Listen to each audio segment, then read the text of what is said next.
Isang magandang morning po sa ating lahat mga kaibigan. Ito, hindi lang po tayo purong electronics mga kabalita. Ang iba pa na hobby natin o yung mga routine ng ating buhay-buhay, ibahagi po natin sa ating mga televiewers. Ito, nag-order po kami ng isang cat litter. Tingnan natin. Kasi napansin ni Mrs. na mura daw to sa TikTok mga kabalita. So, buksan natin. Ayan. Alam niyo ba mga kaibigan na gastos namin sa cat litter at bukod pa dun sa pagkain ay matindi Kaya siguro hindi kami makaipon-ipon Pero wala naman tayong sinisisi, hindi natin sinisisi yung mga alaga natin pusa kasi andyan na yan. So ito na. Ayan dalawa siya mga kaibigan papakita ko po yung tig 270 dito sa amin na nabibili. Ayan, agit lang para dun sa mga cat lovers din ay makita ang bentahe o kaya naman yung disbentahe ng pagbili sa sa TikTok mga kaibigan. So ito mga kabalita yung 10 liters 10 liters. Ayan, ito naman po natin hindi ba makita. Ayan ang konsumo nito mga kabalita ay yan, wala pang 4 na araw ay ubos na po yan dahil ang pusa namin ay marami gaya po niyan isang yan So kwentahin po natin 280 mga kaibigan. Bukod pa yung pagkain nila na ang kilo nun ay 120 ang isang kilo. Doon sa pagkain naman ng mga ito ay halos 2-3 araw bibili kami ng 1 kilo. Pinagkakasya po namin yun mga kaibigan. Ayan, bahagi po natin to sa mga cat lovers. So yun mga kaibigan, ito dalawa na. Ang pagkakaalam ko mas mura daw po to, sabi ni Commander ni Mrs. mga kaibigan.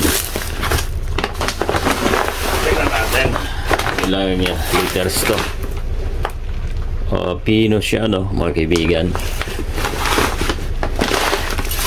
Mas pino doon sa ating pinakita kanina.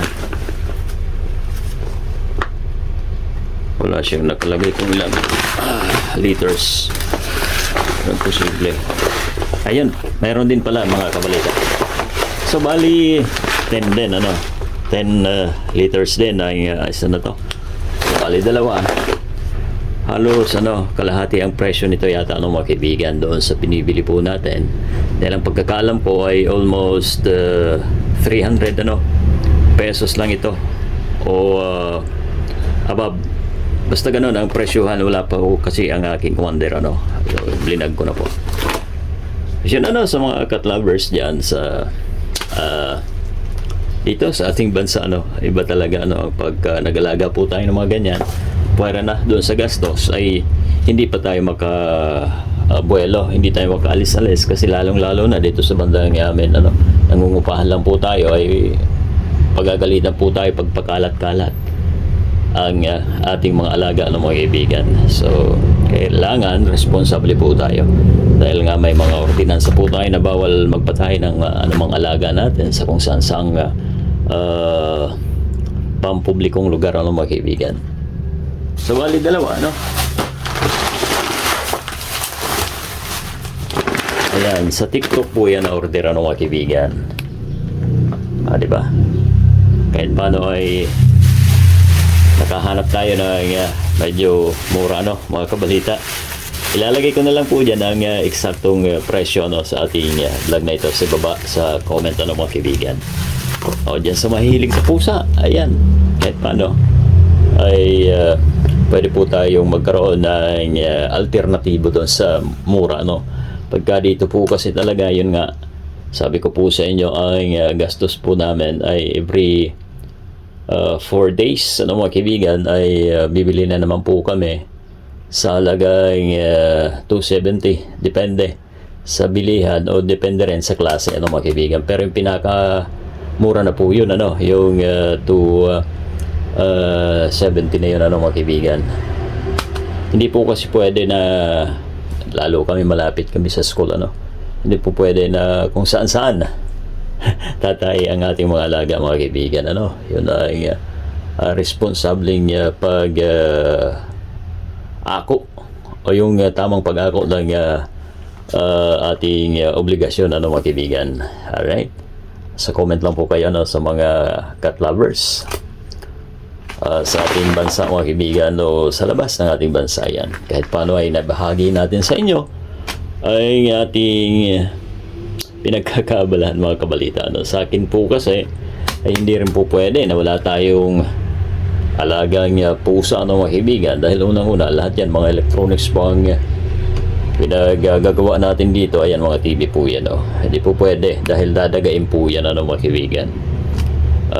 Parang yung daga yung mga buwaya din sa ating gobyerno. Yung iba dyan ano, hindi naman lahat siguro ano mga kaibigan. So ang tamaan ay huwag magalit. So yun po ano, ang naibahagi po natin sa inyo mga kaibigan. Gaya po nung sabi ko, hindi lang po purong electronics tayo. Ayan, kararating lang po ng cat litters na ito mga kaibigan ano. Thank you, and wag po natin kalimutan na mag-comment dyan sa baba ng mga kaibigan. God bless po, and magandang araw po sa ating lahat mga kabalita.